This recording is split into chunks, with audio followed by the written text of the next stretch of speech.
आज की जो सच्ची घटना हम आपको सुनाने जा रहे हैं, ये सच्ची घटना है महाराष्ट्र के सांगली जिले की, जहां पर एक व्यक्ति होता है जिसका नाम बाबूराव पाटिल होता है। उस व्यक्ति से उसके फैमिली के लोग मरने की गुहार लगा रहे थे, कह रहे थे कि आप मर जाओ, आपके मरने के बाद ही हमारी जिंदगी अच्छे से हम जी पाएंगे। फैमिली की व्यक्ति कोई और नहीं बल्कि उसका बेटा होता है और उसकी पत्नी होती है। ये जो स्क्रीन पर आप तस्वीर देख रहे हैं, एक तो बाबूराव पाटिल की है जिनकी उम्र करीबन 56 साल है।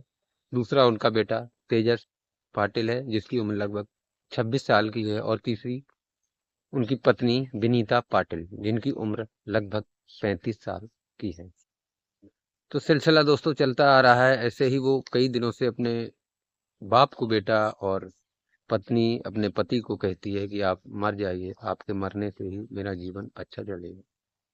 साथ ही साथ ये भी है कि कई दिनों से उसको समझा रहे। व्यक्ति क्या करता है, मरने के लिए तैयार भी हो जाता है, हाँ कर लेता है। एक दिन प्लान बनता है उन लोगों का कि चलिए हाईवे पर चलते हैं और आपका एक्सीडेंट दिखा देंगे। एक्सीडेंट दिखाने के बाद आपका जो 1 करोड़ रुपए का बीमा है वो हम लोगों को मिल जाएगा और हम अपनी निजी जिंदगी को अच्छी तरीके से जी पाएं। व्यक्ति तैयार हो जाता है। समय आता है नजदीक 8 मार्च सुबह 3 बजे के लगभग का समय होता है। लड़का जो होता है वो गाड़ी लेकर के हाईवे पर पहुंचता है, साथ ही उसके पिताजी भी पहुंचते हैं।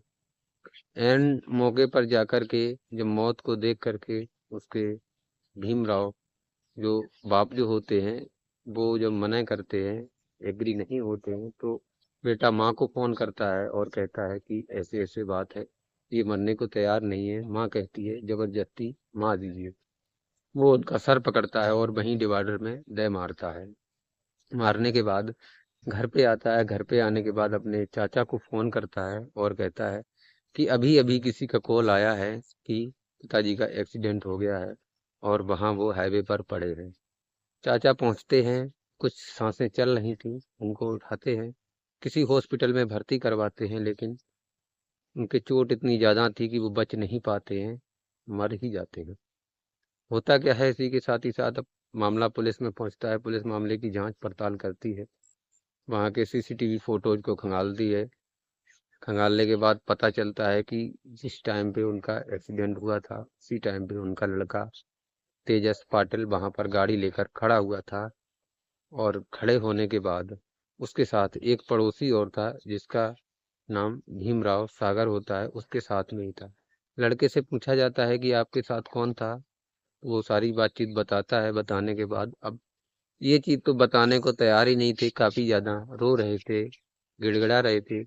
पत्नी कहती थी कि मेरा सब कुछ उजड़ गया, मेरे पति खत्म हो गए, ये वो दुनिया भर की बातें।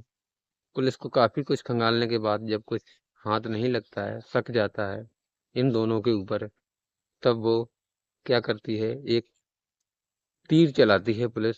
अंधेरे में तीर चलाती है और लड़के को अलग ले जाती है और उसकी माँ को भी अलग ले जाती है और कहती है कि माँ से कहती है कि आपके बेटे ने सब कुछ सच सच बता दिया है, अब आपको झूठ बोलने से कोई फायदा नहीं है, जो भी कहानी की सच्चाई है, बता दीजिए।